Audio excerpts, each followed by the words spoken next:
Hi guys, welcome to my mini blog.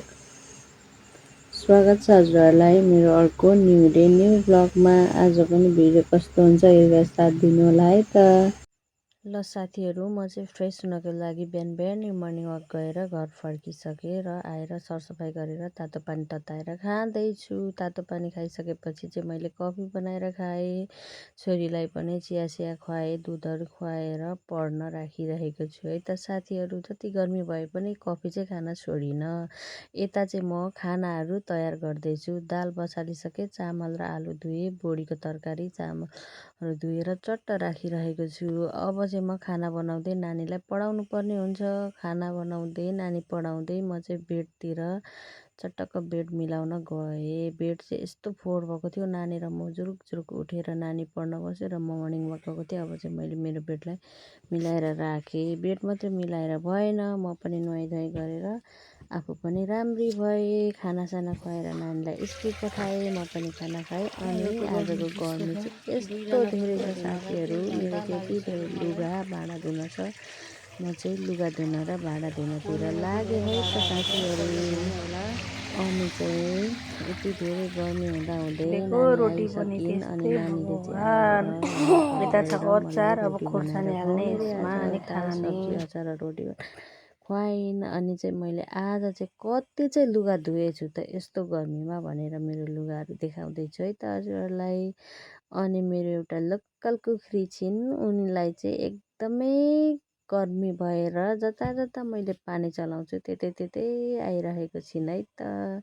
बिचरा पशुपन्छीलाई पनि कति धेरै गर्मी हुने क्या है साथीहरू। हेर्नु न, धाराकै छेउमा खेलेर बसिरहन्छ मेरो कुखुरा। अनि यता चाहिँ छ मेरो गोरेहरू साथीहरू। म चाहिँ गोरेको मासु काटेर पनि बेच्ने गर्छु है त।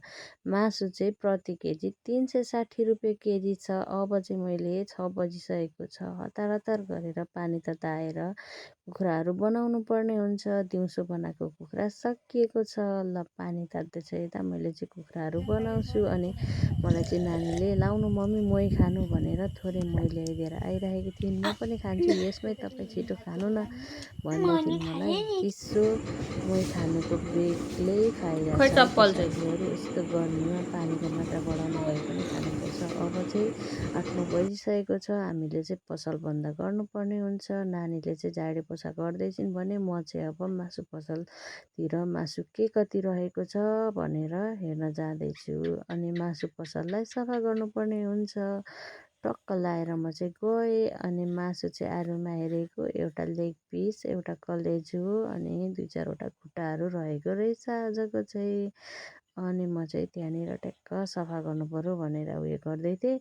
यतातिर मान्छे आउनुभयो, किनभने मैले सटर बन्द गरेकै छुइनँ नि त साथीहरू।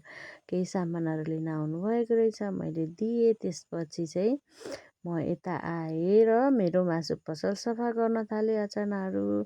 अनि मासु पसलहरू होइन, जुनसुकै पसल पनि सफा चाहिँ एकदमै सफा राख्नुपर्ने हुन्छ है त साथीहरू। म चाहिँ बिहान बेलुकै सफा गर्छु। आफूले यता सफा गर्दा गर्दै आफू नै फोहोर भइसकेको छु। हेर्नु न साथीहरू, अघि नै उता पछाडितिर भाँडाहरू धुने, लुगाहरू धुने गर्दा चाहिँ फोहोर पो लागिसकेको रहेछ। पुरै माटै माटो भएछ मामु तपाईँको लुगा भन्दै थिइन्। छोरीले चाहिँ ठिकै छ छोरी, अब नुहाउने हो अनि सुत्ने हो नि त, बेलुका लुगा फेरेर केही भएन भनेर यत्तिकै कामहरू गर्नतर्फ लागेँ। काम सबै सकिसकेर चाहिँ पसल बन्द गर्नुपर्ने हुन्थ्यो होइन। अनि चाहिँ मैले मासु पसललाई टक्क सफा गरेँ। अनि लास्टमा सफा गरिसकेपछि हार्पिक हालेर छोडिदिएँ, किनभने हार्पिक हाल्यो भने चाहिँ यसो गर्मीमा फोहोरी झिँगाहरू आउँदैन नि त होइन साथीहरू। ला यसलाई त हार्पिक के पो भन्छ हौ, मुख पनि के भएको साथीहरू। नयाँ नयाँ छु है, बोल्न पनि आउँदैन। फिमेललाई हार्पिक भन्दै रहेछु, दिमाग त मेरो यस्तो छ। ल म चाहिँ आरीहरू धुँदैछु। मासु पसललाई चाहिँ एकदमै क्लिन राख्नुपर्ने हुन्छ। मासु त मेरो खासै धेरै त बिक्री हुँदैन। मेरो साथीहरू कता जानुभयो, किन्न आउनु न हौ। म त एकदमै मिस गरिरहेको छु है हजुरहरूलाई। ल बत्ती गएको थियो, बत्ती पनि आयो। नेपालको बत्ती पनि पानी आउनु पाउँदैन, अलिकति हावाहुरी आउन पाउँदैन, प्लित्तै गइदिन्छ अनि फेरि प्लित्तै आउँछ। आज चाहिँ बत्ती नआउने भयो। यो गर्मीमा कसरी सुत्ने होला भन्दै मनमनमा काम गर्दै थिएँ, धन्न बत्ती चाहिँ आयो। ल है त साथीहरू, अब चाहिँ सुत्नुपर्छ। मैले चाहिँ सबै कामहरू गरिसकेँ। अब चाहिँ मेरो यो मासु पसललाई पनि बन्द गर्छु र म पनि सुत्न जान्छु है त साथीहरू। ल गुड नाइट है त एभ्रिवान। मेरो भिडियो चाहिँ कस्तो छ, नमिलेको भए कहाँनिर के सुधार गर्नुपर्ने हुन्छ र कहाँनिर कस्तो छ भनिदिनु होला है त कमेन्टमा। अनि लाइक गरिदिनुहोस्, धेरै माया गरिदिनुहोस् है त साथीहरू। By by everyone, good night, have a sweet dream.